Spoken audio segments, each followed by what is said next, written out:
ความน้อมน้อมของข้าพเจ้าจงมีแด่พระรัตนตรัยขอความสวัสดีความเจริญใน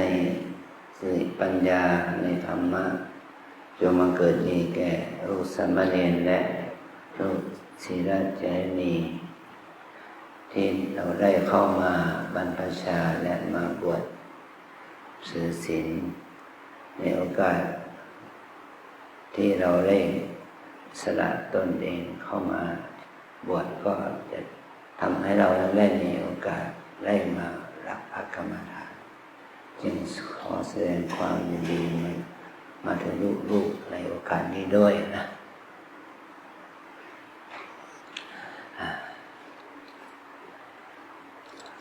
วันนี้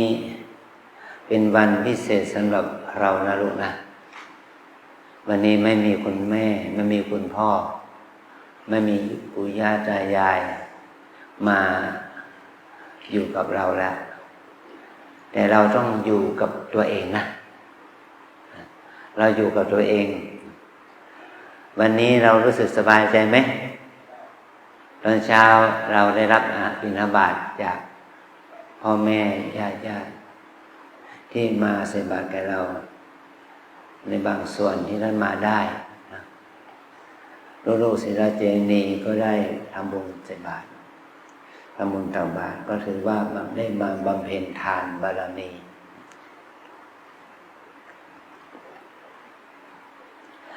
หลวงพ่อจะเล่าประวัติของพระอรหันต์น้อย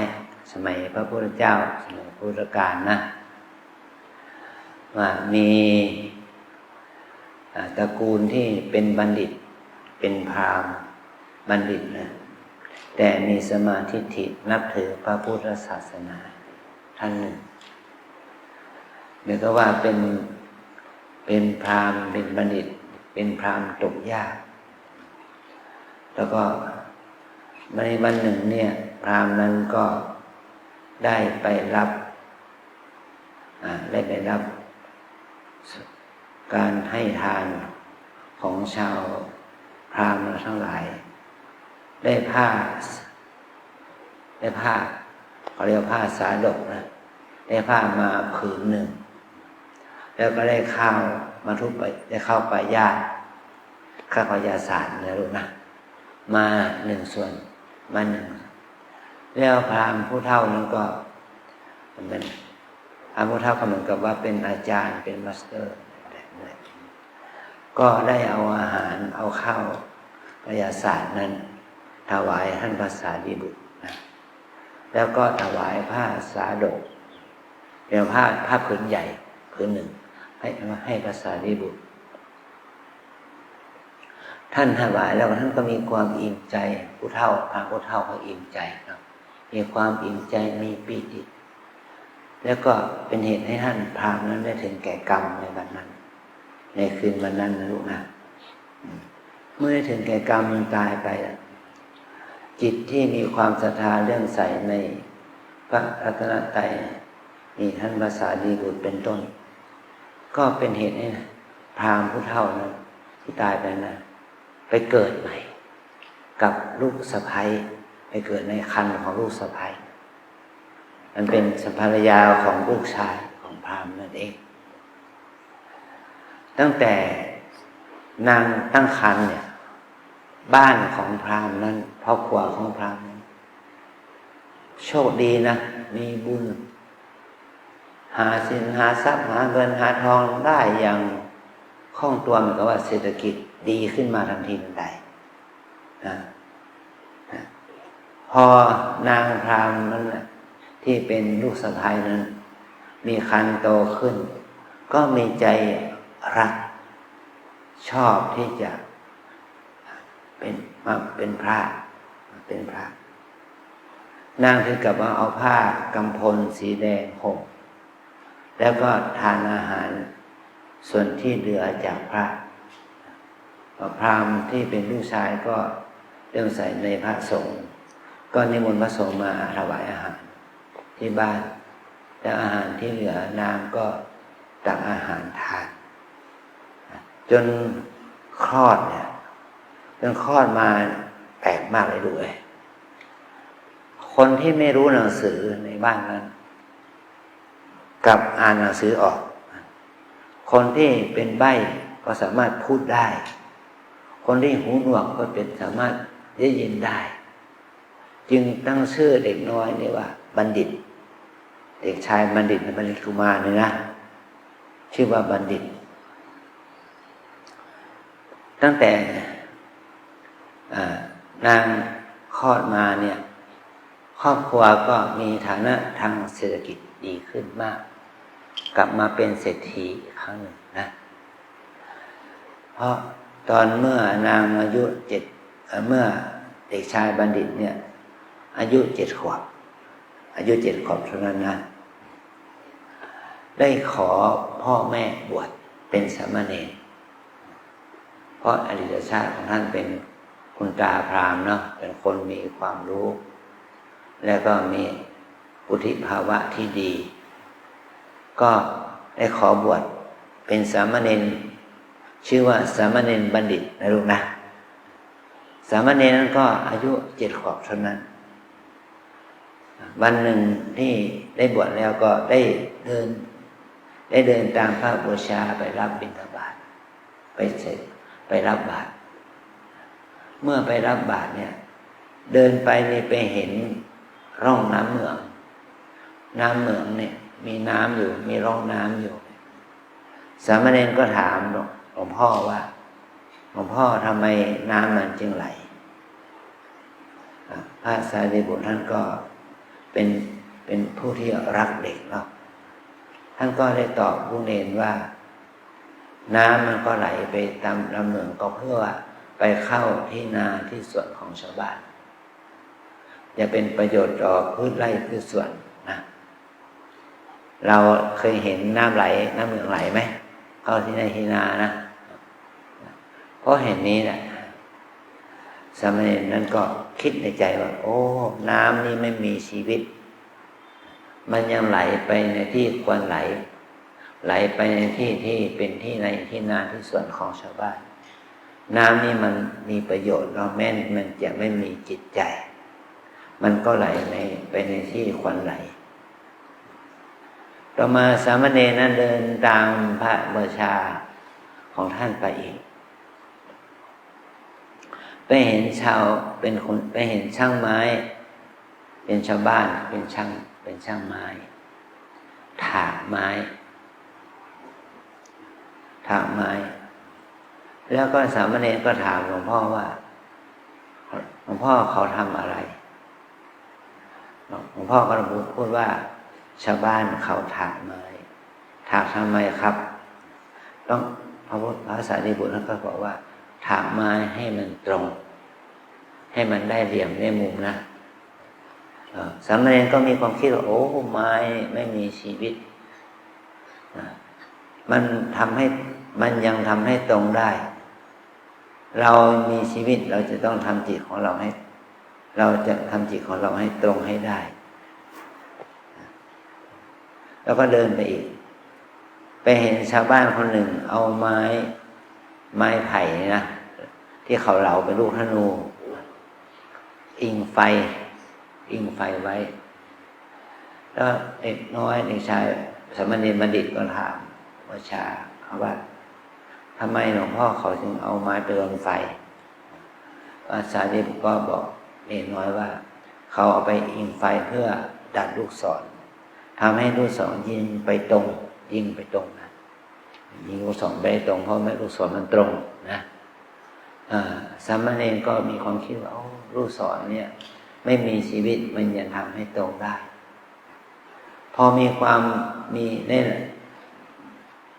ได้รับคำตอบอย่างนี้สามเณรก็เลยบอกว่าอาจารย์ผมไม่ไปรับบิณฑบาตแล้วขอฝากบาตรไปรับอาหารจากโยมพ่อโยมแม่ที่บ้านพระสารีบุตรก็ตามท่านรู้วาระจิตนะท่านก็ปล่อยเนรกลับวัดเนรกลับวัดแล้วก็ไปนั่งสมาธิภาวนานะลูกนะไปนั่งภาวนาในกุฏิของตนนะพ พระสารีบุตรเมื่อได้ฉันเพลที่บ้านโยมพ่อโยมแม่ของสามเณรบัณฑิตแล้วก็พ่อแม่ของสามเณรก็เอาข้าวใส่บาตรแล้วก็เอาอาหารคือปลาตะเพียนสีแดงปลาตะเพียนนั้นใส่บาตรให้พระสารีบุตรแล้วก็เอาไปกลับไปให้สามเณรที่วัดนะสามเณรนั้นน่ะภาวนาเข้าถึงญาณเข้าถึงสภาวะธรรมที่จะบรรลุถึงธรรมได้พระพุทธเจ้าเนี่ยรู้วาระจิตของสามเณรว่าจะได้บรรลุธรรมเป็นพระอรหันต์ในก่อนเพลนี่แหละจะได้เป็นพระอรหันต์แต่ถ้าสารีบุตรเนี่ยมาถึงก่อนแล้วเอาอาหารไปถวายเพลแห่งสามเณรนั้นจะเสียโอกาสที่จะบรรลุธรรมเป็นพระอรหันต์พระพุทธเจ้าเลยไปประทับยืนอยู่ที่หน้ากุฏิพระสารีบุตรก็เอาข้าวเอาอาหารจะมาถวายเณรมาให้เณรฉันนะมีข้าวกับปลาตะเพียนแดงนะพระพุทธเจ้าได้ถามพระสารีบุตรว่าดูก่อนสารีบุตรเธอได้อะไรมาเนี่ยก็พระสารีบุตรก็ได้อาหารถวายเณรมาแต่ว่าพระพุทธองค์จึงตั้งคำถามอยู่10 คำถาม10 คำถามเราเรียกว่าสามเณรปัญหา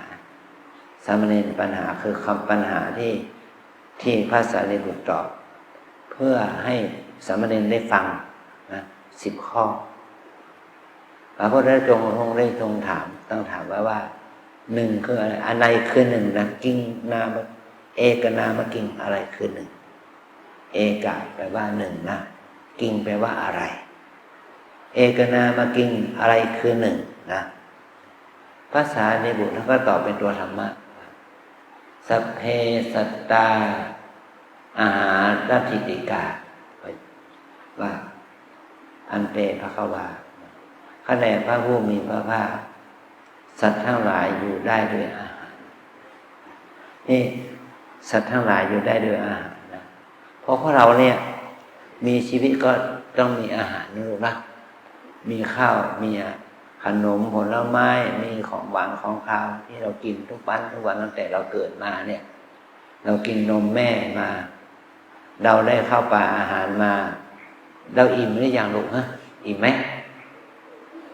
แล้วอิ่มแล้วก็หิวไหมหิวก็อิ่มนะถ้ากินนั่นแหละเดี๋ยวก็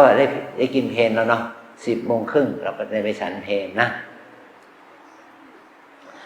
นี่พระพุทธเจ้าได้สอนว่าสัตว์ทั้งหลายอยู่พระสารีบุตรได้ตอบคำถามพระพุทธเจ้าว่าสัตว์ทั้งหลายอยู่ได้ด้วยอาหารเป็นสิ่งที่สำคัญนะลูกนะก็อาหารนี่มี2 อย่างอาหารกายกับอาหารใจนะอาหารกายก็อาหารที่เรากินตอนเช้าแหละเป็นเส้นนะเส้นก๋วยเตี๋ยวหรือเปล่าลูกนะเนี่ยเส้นก๋วยเตี๋ยวมีลูกชิ้นมีเครื่องปรุงกินอิ่มไหมไม่อิ่มเหรอ กินถ้วยเดียวไม่อิ่มเหรอโอ้เดี๋ยวก็ได้กินตอนเพลก่อนเนาะกินให้อิ่มนะลูกนะเราอยู่ได้ด้วยอาหารด้วยอาหารกายแล้วเราจะได้อาหารเป็นที่2คืออาหารใจเราทำวัดเช้าเราแผ่เมตตาเราแผ่บุญกุศลไปให้พ่อแม่เทพเทวดาอารักษ์สรรพสัตว์ทั้งหลายเรานึกถึงความดีที่เราน้อมนึกถึงพระพุทธเจ้าพระรัตนตรัยนะนี่คืออาหารใจของเราที่เรามาบวชนี่เราเพื่อเราจะได้รับประทานอาหารใจเหมือนกับว่าโทรศัพท์ที่ลูกเคยใช้นะลูกต้องชาร์จแบตเตอรี่ใช่ไหมชาร์จไฟใช่ไหมแบตเตอรี่นั่นแหละมันเป็นอาหารของโทรศัพท์เรานะถ้าแบตเตอรี่มันไม่มีไฟมันก็ทำงานไม่ได้ใช่ไหมคอมพิวเตอร์ล่ะที่เราใช้เรียนหนังสือมันต้องเสียบปลั๊กมันต้องใช้ไฟนั่นก็คืออาหารของ ของเครื่องคอมมาเนี่ยเครื่องแท็บเล็ตนั่นนะลูกนะเครื่องเสียงทุกชนิดเครื่องอุปกรณ์ไฟฟ้าทุกชนิดมันต้องอาศัยไฟฟ้าเนาะเนี่ยแม้แต่เครื่องเสียงเนี่ยที่ทำให้หลวงพ่อพูดได้เนี่ยมันต้องมีไฟฟ้าใช่ไหมมันจึงจะสามารถทำงานได้อันนี้ถึงว่าสัตว์ทั้งหลายอยู่ได้ด้วยอาหารนะลูกนะตัวน้อยลูกหญิงเอ้ยลูกได้อาหารใจหรือยังได้ทำวัดสวดมนต์หรือยังได้ทำแล้วเนาะแต่ว่าได้บุญเกิดขึ้นนะลูกนะ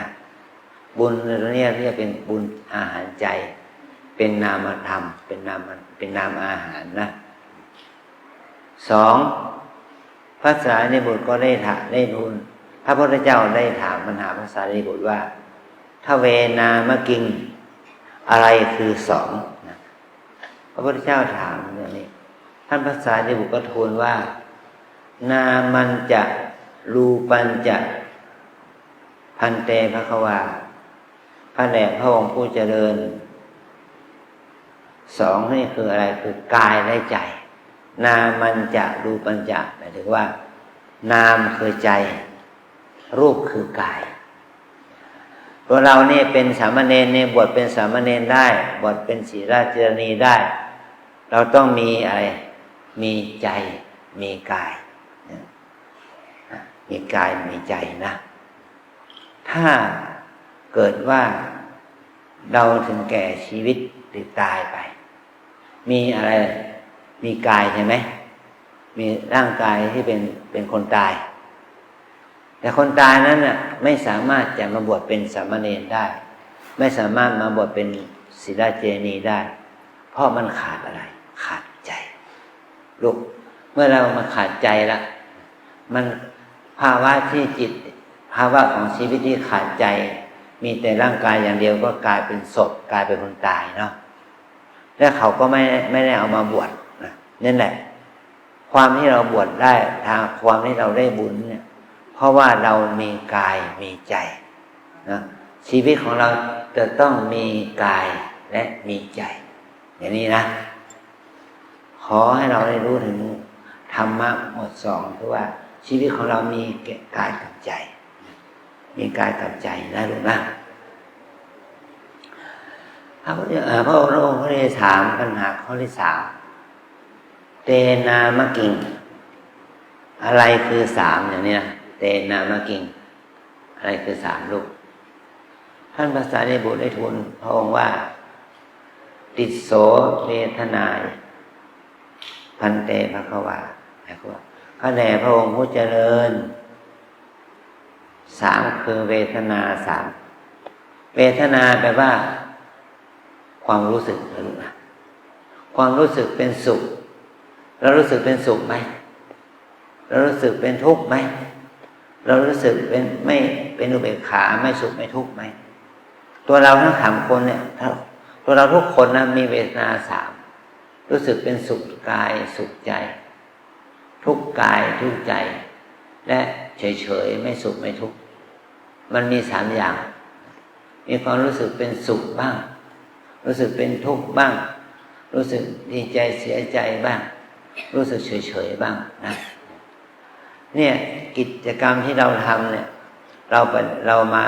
บวชเป็นสามเณรนี่นะลูกนะเรามีความรู้สึกเป็นสุขพ่อแม่ก็มีความรู้สึกเป็นสุขนะได้เห็นลูกบวชเป็นศีราจารณีได้เห็นลูกบวชเป็นสามเณรพ่อแม่ถึงกับมีปีติน้ำตาไหลนะที่เราสวดคำขอบวชนะลูกนะแม้แต่โยคีมาปฏิบัติธรรมมาหลายปีนะมาเป็น20 กว่าปีร่วม30 ปี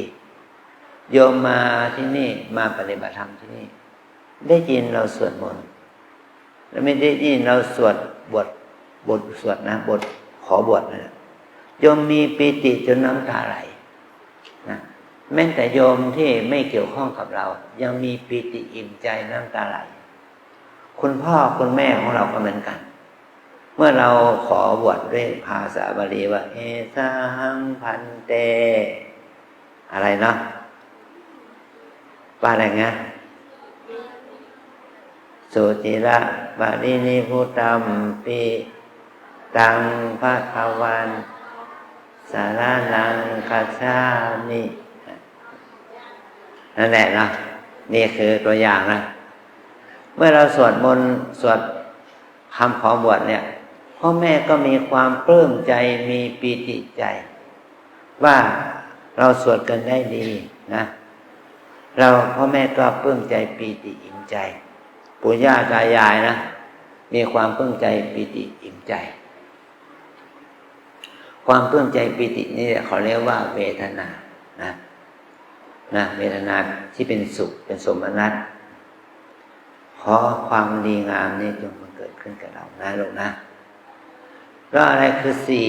พระพุทธเจ้าถามต่อไปจะอะไรคือสี่พระสารีบุตรได้ตอบว่าจัตตาริอริยสัจจานิพันเตภควาพระแหล่พระองค์ผู้เจริญอริยสัจสี่พระเจ้าค่ะคือสี่มันมีพระธรรมที่พระพุทธเจ้าตรัสรู้สี่ประการคือนี่คือทุกข์นี่คือเหตุแห่งทุกข์นี่คือความดับทุกข์นี่คือข้อปฏิบัติเพื่อให้ถึงความดับทุกข์นะนี่เราทั้งหลายมาเป็นเณรมาเป็นสามเณรมาเป็นศิรเจนีเนี่ยให้เรามาเพื่ออะไรเรามาเพื่อรู้ข้อปฏิบัติเพื่อให้เข้าถึงความดับทุกข์นะเพราะว่าเรามีทุกข์อยู่แล้วทุกข์เกิดความเจ็บความปวดความเมื่อยนะทุกข์เพราะความหิวความกระหายนะลูกนะลูกนุ่งห่มผ้าสบงจีวรเนี่ยลำบากไหมลูกลำบากไหมลำบากหน่อยนะหลวงพ่อท่านลองมาใส่จีวรให้เราน่ะเดี๋ยวก็ไม่เรียบร้อยแล้วเรานุ่งเสื้อนุ่งกางเกงมันสะดวกกว่าเนาะนี่เรามาเป็นเณรใหม่เราต้องนุ่งห่มด้วยผ้าสบงจีวรเนี่ยมันก็เรายังนุ่งไม่ค่อยเป็นไม่ค่อยชำนาญเนี่ยมันจะทำให้เรามีความทุกข์เป็นผลมีความทุกข์เราจะต้องมีความเพียรความอดทนความอดเพียรความอดทนเนี่ยความมีสติสมาธิเนี่ยนี่เขาเรียกว่าเราฝึกจิตของเราให้เกิดความดีงามก่อให้เกิดสติเป็นสมาธิขึ้นมานี่คือเป็นวิธีการที่จะทำให้เราแก้ทุกข์ที่เกิดจากการนุ่งห่มไม่เป็นนี่นะ2-3 วันก็มันก็จะต้องทำให้มันเราก็จะต้องฝึกให้เรานุ่งห่มเป็นนะลูกนะเอาแล้วนี่พระสารีบุตรพระพุทธเจ้าได้ถามพระสารีบุตรไปถึงข้อที่5 6 7 8 9 10สามเณรฟังคำสอนของฟังคำถามของพระพุทธเจ้าพระสารีบุตรตอบคำถามของพระพุทธเจ้านั้นจนจบ10 ข้อจึงเป็นเหตุให้สามเณรนั้นได้บรรลุธรรมเป็นพระอรหันต์เป็นพระอรหันต์เป็นสามเณรบัณฑิตนะเป็นพระอรหันต์ขณะที่อายุ7 ขวบเท่านั้นนะอันนี้ลูกทั้งหลายลูกจงได้ตั้งใจประพฤติปฏิบัติตั้งแต่นี้เป็นต้นไปเนาะเนี่ยเพราะว่าเรามาที่นี่เรามาทำความดีเรามาฝึกจิตมาฝึกให้เรามีสติมีสมาธิมีความเพียรความอดทนเกิดขึ้นนะแม้ว่าเราจะรู้สึกหิวบ้างกระหายบ้างก็อดทนนะอดทนเอารอให้เราจะได้ฝึกตัวเองนะให้เราได้ฝึกตัวเองแต่ตั้งแต่วันนี้วันพรุ่งนี้เป็นต้นไปนะถ้าเราฉันอาหารเช้า1 ถ้วยมันไม่อิ่มนะลูกก็ขอพระพี่เลี้ยงได้ขอถ้วยที่2ได้นะพระพี่เลี้ยงก็ให้อาหารเนรเพิ่มแม่ชีก็ให้อาหารไปร่วมโยคีศิรเจนีเพิ่มเพื่อจะได้ให้ไม่หิวนะลูกเนรนะอยากจะกินอีกถ้วยหนึ่งอย่างนี้นะ ขอให้เรานั้นได้มีความอดทนเนาะมีความเห็นความอดทนนะขอให้เราต้องได้ต่อสู้กับ ความรู้สึกหิวกระหายนี่เป็นต้นนะนี่นะลูกเนรเลยไม่ต้องร้องไห้ไม่ต้องเสียใจอะไรกันนั้นนะอันนี้ข้อที่เราเนี่ยมาปฏิบัติธรรมเราจะต้องประพฤติปฏิบัติรู้รูปรู้นามนะรู้กายรู้ใจที่พระพุทธองค์ได้ตรัสว่าอะไรคือสองคือรูปธรรมนามธรรมคือกายใจเราเองนะลูกนะใจเรานี้มีลักษณะเป็นลักษณะเป็น3 ประเภท3 ประเภทคือเป็นบุญนะเป็นกุศลเนี่ยเมื่อเรามาปฏิบัติก็มาบวชเนี่ยมาฝึกให้จิตใจเราเป็นบุญเป็นกุศลนะอันที่2ถ้าจิตใจเราฟุ้งซ่านคิดนึกไปเรื่องอื่นจิตใจของเราก็เป็นบาปเป็นอกุศลเป็นความไม่ดีนะอันที่3จิตใจของเรานั้นอยู่ในสภาพที่ไม่เป็นบุญไม่เป็นบาปเหมือนกับเราหลับนะลูกเนรคืนนี้หลับดีไหมดีหลับบางคนหลับดีบางคนหลับไม่ดีหนาวอ่ะเราจะต้องหาผ้าห่มมาเพิ่มนะเอาผ้าห่มมาอีกผืนนึงอย่างนี้นะเราเป็นนุ่งห่มอย่างนี้นะมันได้ผ้าอังสะบางๆผ้าจีวรเราก็พับเก็บไว้แล้วเนาะเราอาศัยผ้าห่มคนเดียวมันยังหนาวอยู่ก็หาผ้าห่มมาให้ลูกเนรอีก1 ผืนเพียงเรียงนะนี่แหละตอนที่เราหลับเราไม่รู้เวลา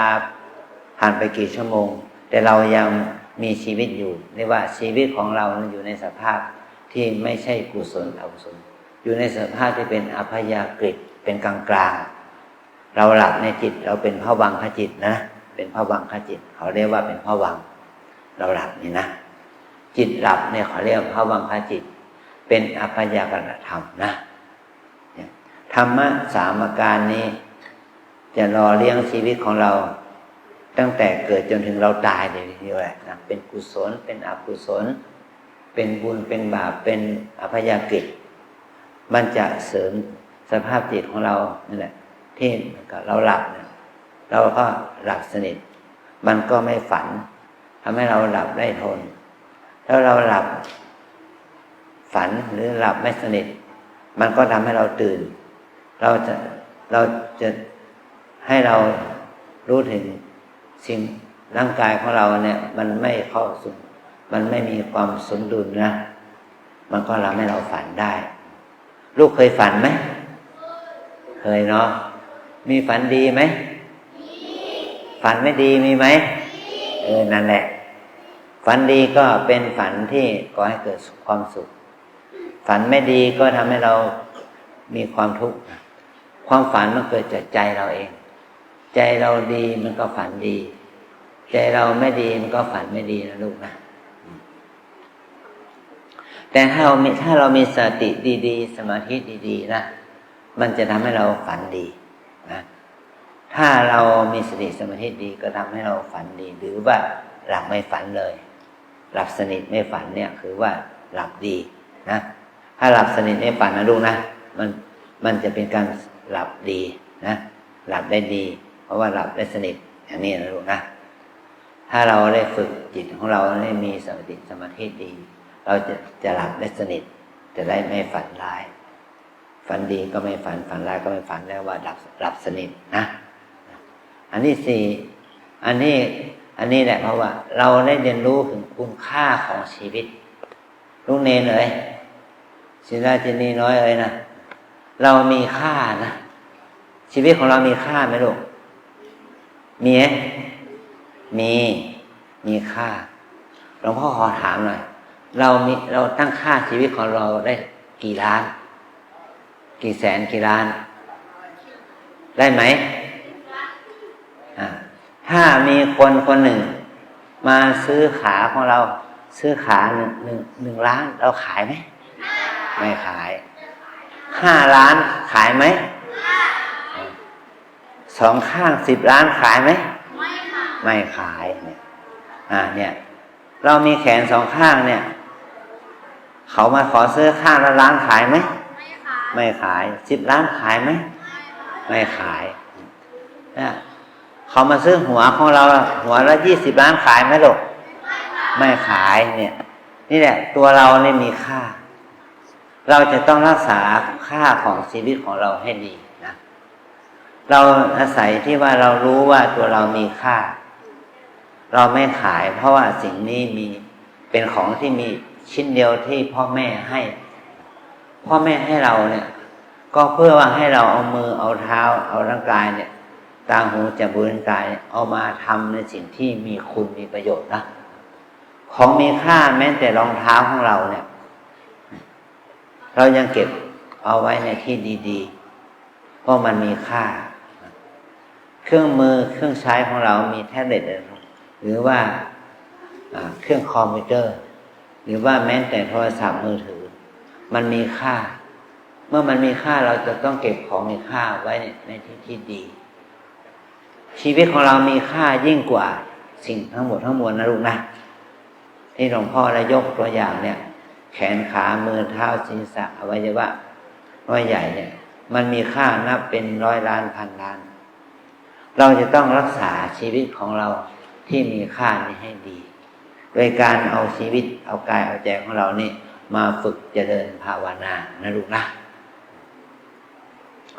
มาฝึกเจริญภาวนาการมาเจริญภาวนาแปลว่าเป็นการมาฝึกให้เรามีสติมีสมาธิดีขึ้นนะสติสมาธิจะได้ดีขึ้นแล้วเรามาฝึกเจริญวิปัสสนาภาวนาก็เพื่อมาฝึกให้เกิดปัญญาเห็นแจ้งความจริงของชีวิตเพราะความจริงของชีวิตมันจะเกิดขึ้นต่อเมื่อเราได้ฝึกฝนอบรมภาวนานะภาษาอังกฤษเขาเรียกว่า insight meditation insight meditation หมายถึงว่ากรรมฐานที่เป็นไปเพื่อความเจริญปัญญานะลูกนะเราฝึกให้ตัวปัญญาเกิดขึ้นกับเราแต่ว่าเรายังเป็นเด็กเล็กอยู่เราก็เหมือนกับเราเอากล้าเอาเม็ดพันธุ์นะเอาเม็ดพันธุ์มาบ่มเพาะเม็ดพันธุ์มาบ่มเพาะก็เป็นก้าไม้รากงอกยอดแทงขึ้นมาแล้วก้าไม้นั้นก็เติบโตขึ้นมาเป็นก้าพันธุ์ที่เหมาะแก่การเพาะปลูกเราเอาออกมาจากแปลงเพาะชำเรามาปลูกในที่แจ้งต้นไม้นั้นก็เติบโตขึ้นมาก้าไม้ก็เติบโตขึ้นมาเนาะเราจึงจะเห็นต้นไม้ในวัดเราต้นไม้นี่ต้นใหญ่ๆมีไหมเห็นแล้วนะมันต้นหนึ่งอายุเป็น100 ปี200 ปี300 ปีนะลูกนะมันเติบโตมาทุกวันทุกเดือนทุกปีหนึ่งมันก็เติบโตขึ้นเราสังเกตเห็นต้นใบไม้มันร่วงนะแล้วก็จะสังเกตเห็นว่าใบหนุ่มมันเกิดขึ้นมีก้ามีดอกมีใบมีผลเกิดขึ้นอันนั้นถือว่าต้นไม้นั้นยังไม่ตายต้นไม้มันโตเราก็เราต้องฝึกตัวเองเพื่อให้เราเจริญเติบโตขึ้นแม้ตอนนี้เราเรียนป .4 ป .3 ป .4 ป .5 ป .6 เราจะเรียนม .1 ต่อไปเนาะม .1 ม .2 ม .3 ต่อไปเราเรียนม .1 ม .2 ม .3 ความรู้ของเราก็ดีขึ้นแล้วเรามีความรู้มากกว่าเด็กป .2 ป .1 แล้วเราจะเรียนต่อไปไหมเรียนม .4 ม .5 ม .6 นะเรียนม .4 ม .5 ม .6 จบแล้วความรู้ของเราดีหรือยังไม่ดีเนาะต้องไปเรียนปริญญาตรีโทเอกต่อไปอันนี้แหละความรู้มันไม่มีวันจบนะความดีงามก็เราจะต้องฝึกฝนอบรมต่อไปเพื่อให้เกิดเป็นบุญเป็นกุศลเป็นบารมีแก่ตัวเองและแก่ครูบาอาจารย์พ่อแม่ครอบครัวของเราสืบต่อไปนะขอให้เราได้รู้ถึงคุณค่าของการได้มาปฏิบัตินะลูกนะเอาแล้วแต่นี้ไปนะลูกได้ปนมมือหลวงพ่อจะให้พระกรรมฐานเลยเนาะปนมมือโยคีหญิงด้วยนะศิลเทนีด้วยโรงเรียนลูกๆนะเอาวัดตามเนาะวิปัสสนากรรมฐานตามแนวสติปัฏฐาน มีสี่อย่างหนึ่งกายสองเวทนาสามจิตสี่ธรรมวิปัสสนากรรมฐานตามแนวสติปัฏฐานมีสี่อย่างหนึ่งกายสองเวทนาสามจิตสี่ธรรมวิปัสสนากรรมฐานตามแนวสติปัฏฐานมีสี่อย่างหนึ่งกายสองเวทนาสามจิตสี่ธรรมหนึ่งกายสองเวทนาสามจิตสี่ธรรมกายเวทนาจิตธรรมกายเวทนาจิตธรรมกายเวทนาจิตธรรมสาธุลูกเก่งมากนะจำได้กรรมฐานสี่ตัวนี้พระสัมมาสัมพุทธเจ้าได้ทรงตรัสแก่ภิกษุทั้งหลายว่าถ้าภิกษุทั้งหลายนั้นได้เจริญสติปัฏฐานสี่อย่างนี้จะทำให้ท่านได้อานิสงส์ความดีห้าประการนะลูกนะประการที่หนึ่งสัตตานังวิสุทธิยาจะทำให้ชีวิตของเรานั้นเข้าถึงความบริสุทธิ์จิตใจของเราจะบริสุทธิ์จากกิเลสนะสองถ้าเรามาปฏิบัติสติปัฏฐานนี้จะทำให้เราก้าวข้ามความโศกความร่ำไรรำพันไม่เศร้าโศกไม่ร้องไห้ไม่พิไรรำพันนะอันที่สามถ้าเรามาฝึกสติเจริญสติปัฏฐานอย่างนี้จะทำให้เรานั้นก้าวข้ามความทุกข์กายทุกข์ใจความทุกข์กายทุกข์ใจจะไม่เกิดขึ้นกับเราเมื่อเรามีสติอันที่สี่เราเจริญสติปัฏฐานนี้ก็จะทำให้เราเข้าถึงอริยมรรคความหลุดพ้นจากทุกข์อันที่ห้าถ้าเราฝึกเจริญสตินี้เราจะทำให้เราเข้าถึงพระนิพพานนะความดับทุกข์ห้าประการนี้นะ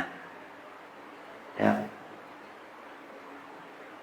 จะทำอย่างไรให้เราเจริญสติได้อย่างนี้ก็เราต้องฝึกการเจริญสติให้เป็นไปในกายร่างกายเราตั้งแต่หัวจรดเท้าเราต้องฝึกให้เรามีสติกับการกราบการเดินการยืนการนั่งการหายใจเข้าออกอย่างนี้นะลูกนะวันนี้เป็นต้นไปลูกจะได้เริ่มฝึกเจริญสติไปพร้อมกับการเข้าคอร์สเรียนนะอันที่สองเราฝึกสติในการมีสติอยู่กับเวทนาคือความรู้สึกสุขทุกข์ดีใจเสียใจหรือรู้สึกเฉยๆมันจะทำให้เรารู้สึกมีสติดีขึ้นความทุกข์สุขความทุกข์มันก็จะลดลงนะนี่เขาเรียกว่าเวทนาอันที่สามจิตตานุปัสสนาปฏิปทานหมายความว่าถ้าเราฝึกเจริญสตินี้จะทำให้จิตใจเรามีสติดีขึ้นความคิดมันจะเบาบางลงนะถ้าเราคิดถึงเรื่องอะไรก็ตามแต่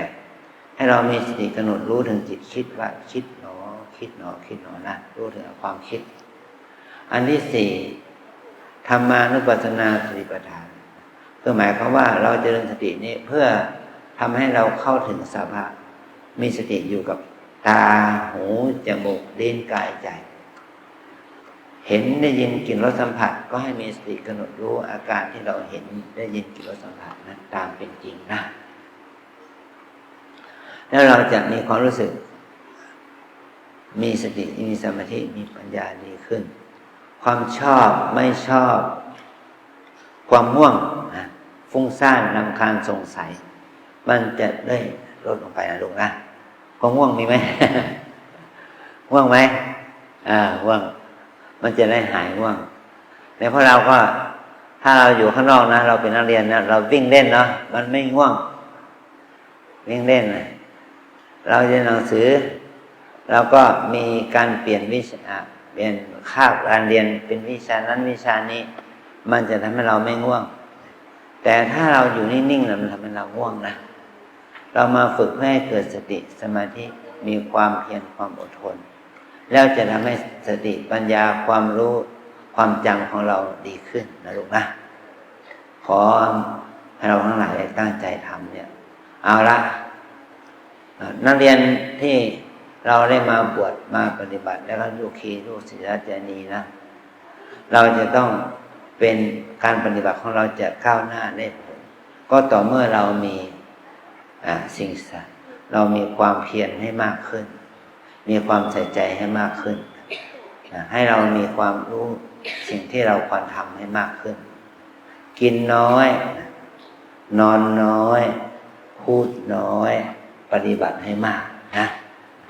เหมือนกับว่าเราเอานักเรียนนักเรียนนะเอายื่นมือออกมาสิมือขวาให้ตรงๆนะตรงๆเลยทุกเรียนยื่นมือออกมาตั้งเป็นฉากว่าเอานิ้วก้อยหักนิ้วก้อยเข้ามาหนึ่งกินน้อยนอนน้อยพูดน้อยปฏิบัติมากเยี่ยมกินน้อยนอนน้อยพูดน้อยนะปฏิบัติมากเยี่ยมเนี่ยนะขอให้เราตั้งใจทำกินน้อยนอนน้อยพูดน้อยปฏิบัติมากเนี่ยทำกิจกรรมให้มันมีประโยชน์มากจะนำให้เราเข้าถึงความสมบูรณ์แห่งสามเณรกายสิทธิ์หรือสามเณรที่เข้าถึงธรรมนะรุ่นโยคีหญิงก็เหมือนกันให้เป็นรุ่นโยคีที่มีความดีงามให้เกิดขึ้นในชีวิตในการที่ได้มาปฏิบัตินี้นะขออนุโมทนาบุญความดีนะที่ลูกทั้งหลายได้มีโอกาสมาฝึกฝนอบรมปฏิบัติเราจะได้มีโอกาสทำความดีนี้ในพระพุทธศาสนาตามคำสอนของครูบาอาจารย์เพื่อให้เป็นบุญเป็นกุศลกับคุณพ่อคุณแม่ปู่ย่าตายายพี่ป้าลูกป้าลุงป้านะพี่น้องญาติมิตรและจะเป็นประโยชน์เป็นตัวอย่างที่ดีที่จะให้ครูบาอาจารย์ของเราเรียกว่ามีท่านพระดาดร.ทัศบุตรไกรประสิทธิ์ผู้ในการโรงเรียนมงฟอร์ดทุกที่ท่านได้มีความคิดที่จะให้ลูกได้มาประพฤติปฏิบัติธรรมเนี่ยเพื่อให้เรานั้นได้อุปนิสัยความดีงามนี้ติดตัวเราไปแม้ว่าเราจะจบโครงการก็ให้เราเอาหลักธรรมนี้ไปใช้ต่อไปไม่นำเอาไปประพฤติปฏิบัติวันนี้เป็นวันแรกลูกนะมันลำบากมันเหนื่อยมันเมื่อยล้าหน่อยมันเจ็บป่วยเจ็บปวดเมื่อยขาหน่อยไม่ล้าหน่อยก็ขอให้ลูกอดทนนะเนี่ยขอเป็นพลังบุญเกื้อกูลให้พวกเรานั้นได้งอกงามในบุญในหลักปฏิบัติสมาปฏิบัติว่าการทำการเดินการยืนการนั่งของเราเนี่ยจะต้องเป็นไปด้วยความมีสติสัมปชัญญะให้เป็นสามเณรที่ดีแก่คุณพ่อคุณแม่เป็นลูกเป็นลูกที่ดีที่คุณพ่อคุณแม่นั้นได้มีความศรัทธาที่มีต่อการปฏิบัติของเรานี้และก็เป็นพลังบุญเกื้อกูลหนุนให้เราเป็นเนื้อนาบุญของญาติโยมสืบต่อไปขอการเป็นพลังความดีนี้เป็นพลังบุญเกื้อกูลให้เรานั้นเข้าถึงสันติสุขเข้าถึงความพ้นทุกข์ถึงมรรคผลนิพพานเป็นที่สุดจงมาเกิดผลแก่พวกเราทั้งหลายจงทุกข์ทว่าหน้ากันด้วยเทอญ